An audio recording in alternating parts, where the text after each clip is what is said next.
Hi, I'm Tanya Behrens with Windermere Real Estate. I am doing another Renton community interview, and today I'm here with Steve and Hannah of Sustainable Renton. Welcome. Thank you.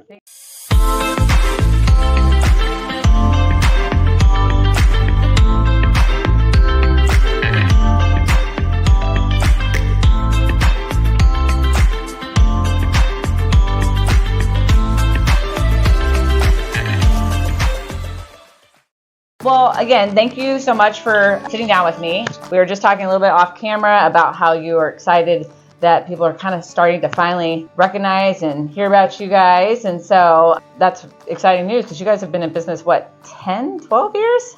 2010 is when we started. Okay.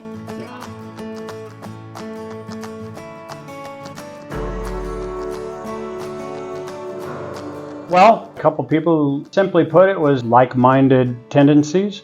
And, we weren't seeing anything getting done. And Renton had nothing to offer its community. So we wanted to try to implore some sustainable practices. What were you seeing, obviously it comes to this, but in the community that... Food deserts, and people just could not afford good quality vegetables, produce, those kind of things. That, the market has taken us out of that, especially now. But even back then, the market was rough on people who worked 2 jobs and still can't afford good food.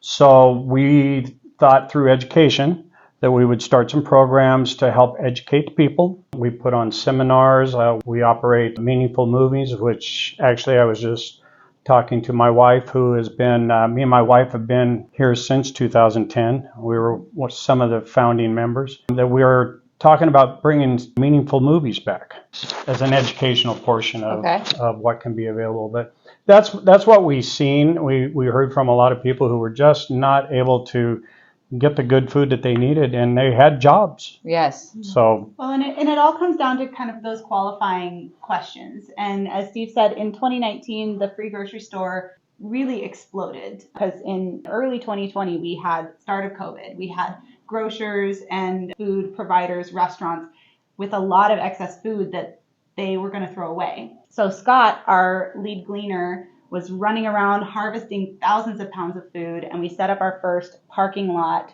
free grocery store. So we were filling that need of getting this food into the hands of people who had just lost their jobs, who had been laid off, who were stuck at home, who didn't have food. And I love this, the term that I always put with it is food sovereignty, which means having culturally relevant food available to you at a price you can afford, and that's something that everyone deserves to have, is food that is culturally relevant, that they find is healthy for them and nutritious, and that they can make a meal that they would eat out of, rather than just going to a food bank and getting, a can of beans, a box of rice. So we were able to provide that variety, and this is food that would otherwise be thrown away. NPR just did a segment a couple weeks ago about Food Waste Prevention Week, and 1/3 of the trash in Washington landfills is food. So every year that's about 400,000 pounds of food that is thrown away. So what makes Sustainable Renton kind of special is not only are we a secular organization, we're low barrier, we don't ask any questions, and we're also creating a sustainable cycle. So we're using food, keeping it out of the waste streams, and also making sure that we are being as zero waste as possible. So we formed a group first of all, we were going to work on a transition movement, but we started moving into food justice, starting a community garden up here in the Highlands behind Celebration Church to try to bring the community in. We've also been instrumental in helping the North Community Highlands Center put in all their raised beds. We've also gardened down here on Edmonds. We've also helped them set all that up. We have some we have some very smart people who know all about these things. Mm-hmm. I'm not the guy. Okay. I can eat the food. That's it. So we just kind of kept going with that, and that's kind of brought us up to about 2019-ish when the free grocery store started coming online. So, but a brief history. So you guys have the free grocery store. So that is every Monday, 5:30 to 7:30. Okay. At St. Matthew's. Sometimes 7:30. Okay. Sometimes 5. Okay. If there's enough people in there and we have a lot of food, we will stay open late. So right now, are you guys, that's not what's selling out, but is all the food gone, or do you actually need more people? Do you need more food? What's the... We'll always take more food. Okay. Yeah. This is a dry period for us. We don't have produce coming in from the farms. We've got some spring vegetables coming in now, but we will basically hand it out until the last car comes through. Anything extra that's left over on Mondays, we move to the tiny home villages. So Scott and I will drive them to about 5 different tiny home villages. We also give some to the senior activity center in Renton for their lunch program, as well as a couple other feeding programs. We do move a lot of food around. A huge amount of food. A huge amount of food. It's like so much happens outside of Mondays. Yeah. Yes. We have never had a car come through that we haven't given food to of some level. May not be everything they wanted, but we've always had something to give them. Okay. We very rarely have food extra. And if we do, it's gone to one of these very needed places. I mean, and there is a list of them. And then the gleaning project. So you kept saying gleaning. I was like, side note, look at what that means later.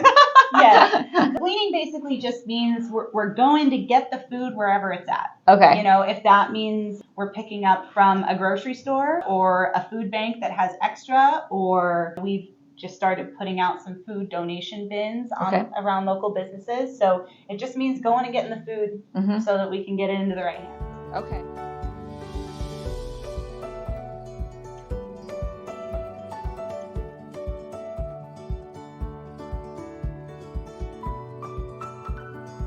Well, you also got me super curious about this tiny home villages. I'm like, I've never seen a tiny home village. Oh. So now I'm like, okay, this interview might be a little bit longer because I'm so inquisitive about all these things that you guys are talking about. Yeah, Lehigh, the Low Income Housing Institute, has really started gaining a lot of momentum in this initiative. There are over a dozen villages within the Seattle and surrounding areas, and they're building more. It's a small unit. It's supposed to be a temporary housing option for unhoused individuals, and it's a great option for people who don't have places to go. For example, Renton only has emergency housing for families or for women and children, familial units. So if you're an individual man or woman that's not part of a family unit, you might not have a place to stay. Or if there are some people who don't do well in a emergency housing situation where they don't have their own private space.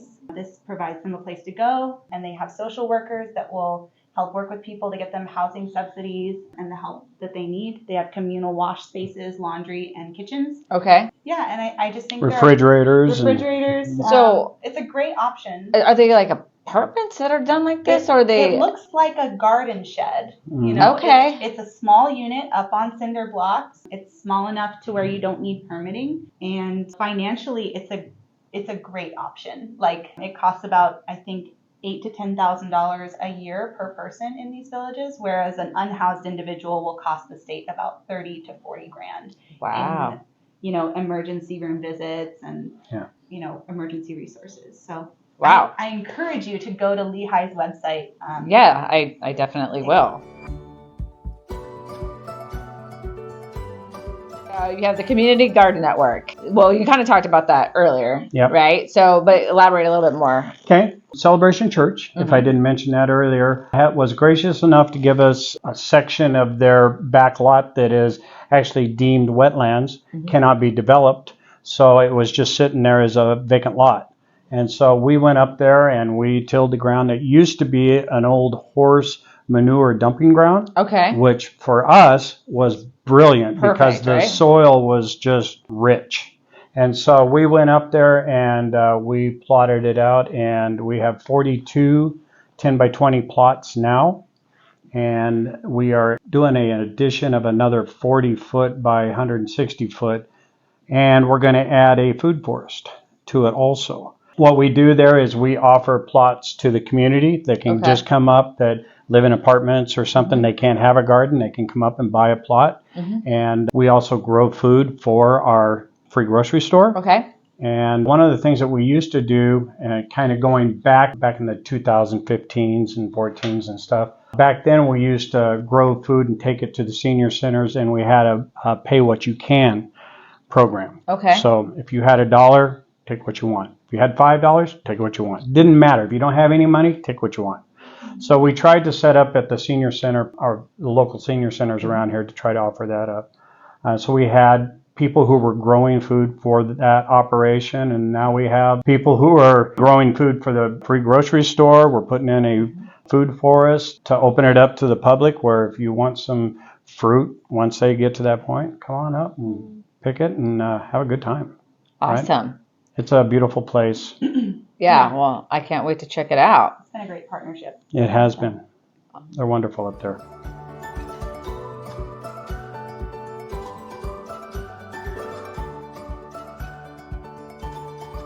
Both of you guys sound very intelligent in the way you're talking. Oh, wow. I'm going to leave now. I was sitting here and I was like, you guys both are really smart. And I know we've only just started this interview, but just kind of curious, what is your guys' background? How did you come to Sustainable Renton? I have an acting degree. Yes.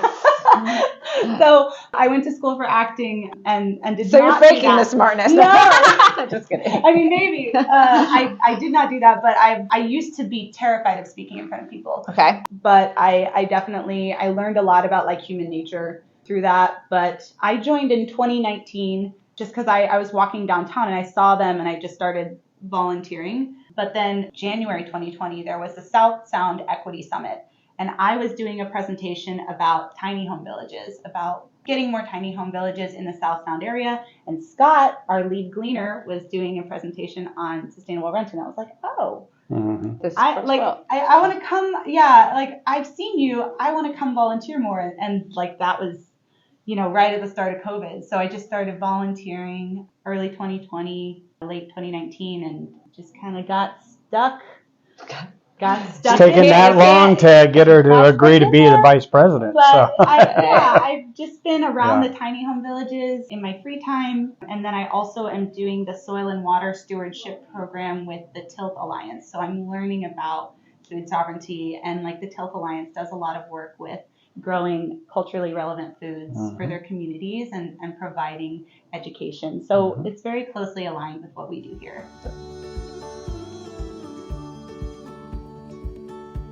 Okay, so if somebody like me wanted to help out, what are you guys looking for? Is it always fresh and perishable kind of stuff, or Shelf stable is usually the best for us. Okay. We never have enough shelf stable food. Yeah. Okay. So and oil, so like oil and flour. Cleaning products like laundry soap. Okay. Those things and then hygiene products of all sorts. Okay. Those are always things that are needed here. We do have diapers that we have on a regular basis through a couple of organizations that have done that. And we also have really been lucky to get somebody to come in and bring us dog food and cat food. So we have dog food and cat food constantly. Okay. And lots of it. That's good. To call out those partnerships. So Babies of the Homeless. Yes. We're on contract with them. Okay. And they provide us a monthly shipment of diapers. And then the Humane Society, actually we get excess food from them as well. But, wow. Yeah. Okay. Which is great because, it's hard enough to feed our families and then to worry about our animals too. Yeah, absolutely. This is just really helping a lot of families. Yeah. No, that's awesome. I was actually going to ask next too, like what are the biggest challenges that you face in achieving your goals as a company? So funding. Yeah. Funding, the last 2 years with COVID, we've been just trying to catch up to this freight train. Our community that is coming to take advantage of our services, and I say take advantage in like a good way. Right. Like we want people to come and have these services, but now we're stabilizing and we need to get some consistent funding coming in. We've also been on the hunt for a building for as long as we can remember. Yep. Having a stable building space, it would be immensely helpful. St. Matthew's Lutheran Church has been an incredible partner and allowed us to use their parking lot for 3 years almost. And we're going to use their back parking lot now. We're moving to their back parking lot. But yeah, they've been very gracious with their space. If we had our own building, our organization could expand tenfold. And, we have a couple fundraisers coming up this summer that we could chat about. Yes. And we just have we just want to build a community around what we're doing. Well, you guys are doing something super special. Well, I so think in I'm sure- addition to that too is, because we are a complete 100% volunteer operation. Mhm. Correct. And so let's make sure that we get this out there. Yeah. We're all volunteers. We're all volunteers. Okay. And we're fine with that, but a lot of us work this thing as a full-time job.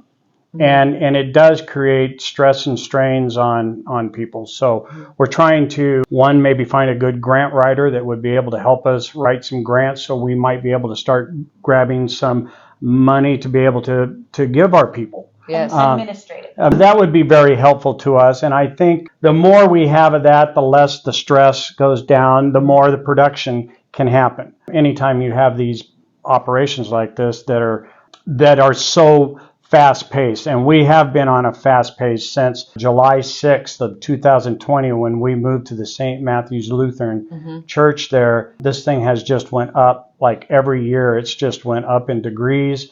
We've handed out over 2.5 million pounds of food, helped many families. So helping us achieve our goals is also helping us administratively to be able to support Sustainable Renton as a whole. Now, we've been doing it all this time, and it won't stop, but it would sure be helpful if we were able to get some support that way. Yeah, absolutely. So right now, where do you guys store everything? Or is it just because it literally just comes and goes so fast? Because that's what I was thinking even before this interview. I thought, okay, you guys don't have a place to put roots down, right? Yeah, we are working out of storage containers right Okay. now, so shipping containers. We have And church. and church. the churches Okay. got a lot of storage space within St. Matthew's right Yeah. now that allowed us to use, which is very, very nice. We wouldn't have been able to do this without them. Yeah. Really, I They're mean, really just incredible. Good job, St. Matthew. Oh, no St. kidding. Matthew, yeah. I love them people over there. They're just, they're so willing to be a part of the solution. So it's been great. That's beautiful. Just to kind of recap, how can members of the Renton community get involved? How can we support? Yeah. List it out. I want to let people know the easiest thing that they can do is to follow us on social media. Okay. You can go to our website and join our emailing list so you can see updates about what we're doing. You can also become a monthly donor to Sustainable Renton. We make it really easy on our website to make a one-time donation, but if you want to support us consistently, even $5 a month, $10 a month, that helps us gain that consistency. And lastly, we're looking for leaders for our board. We want Why are you subject looking at matter. me? Just kidding. Yes, yeah. We want. That's why I handed you the card. Yeah, I see. Leaders and subject matter experts to really just bring their talents into our board and help us make those next steps forward. Steve and I both joke, we don't know what we're doing half the time. we don't know. Which makes us good at Exactly. everything. We're very adaptable. Right. Yes. Very Absolutely. adaptable. But we're also very normal Yeah. people. And it takes a lot of, Yeah. just really passionate people to make something like this work. So those are some really easy ways. And they can come to our upcoming fundraiser. Wow. This summer, we're hosting a 5K. Yeah. I was literally going to say you guys should do a 5K fundraiser. Well, just so I happens. guess I'll start working out. It's called the Hunger Heroes 5K. It's a superhero-themed fun run, walk, roll, whatever you want to do. It's going to be at St. Matthew's Church on July 8th. And it's already on our Facebook page. People can find it there. And there will be posters going up all around. So they can come join us, have some fun. Yeah. Help Sounds raise awesome. money for a good cause. Absolutely. Lots of fun things you can do. I do want to put a plug in, though, for the volunteers that show up every Monday. And part of the reason that we've tried to move into these semi-permanent container in the meantime until we find us a building is because we have anywhere between 30 to 70 volunteers that show up every Monday. Wow. And that can be in the wind, the rain, the snow, the cold, the heat. It doesn't matter. These people are committed to this cause. And so we have the support of the community to help the community. And we've got a youth coordinator. We have a lot of high school volunteers. That's awesome. There's that part in the Avengers when they say, well, we have a Hulk. Mm-hmm. Well, we have a Luis. We have And he is such an amazing kid, and he's very He's very committed to this, and he has organized a bunch of high schoolers to come in, and we get them every week, besides all of the folks that just, find us through social media. A lot of them are St. Matthew's Yeah, a lot of members them, as yeah. well, Okay. Yeah. supporting us. But Hazen High School and Highland High School, we get a lot of really passionate high schoolers from Yes. there. Like, we have sometimes too many volunteers on a Monday because these kids Yeah. just, they keep showing Take over. up. They're doing so much I more love that. than I was at their age. So I just want to give a shout out to, Yeah, to all the high absolutely. schoolers. My hat goes off to them. That's awesome. Yes, good for them. Yes. All right. Well, I think we've said all we could say in this time. We I might could have talk for a long we time. might have to do but this again. We Yes. should, yes. Yes. People absolutely. can always learn more at sustainablerenton.org. You can send us a direct message through our website if you have any questions. And of course, we'll always just chat your ear off about Yeah. it. Yeah. And thank you, Tanya. Oh. so Yeah, much thank you for- so much. for, Thank you for doing this. I'm very using us. inspired. Good. Well, our board meeting I'm is easily inspired, but no, I just so you know, our board meeting is the first Wednesday of the month okay. at 7 o'clock. I'll send you an invite. So May 2nd. Yes, I that's think. right. If you want another full-time job, come join us. Yes. Don't put it past me. Ask any of my friends and family; they will not be surprised. But anyways, thank you guys all for tuning Thank in. you. Come out and help support Sustainable Renton, and I will talk to you guys next time. Appreciate it. Thank you.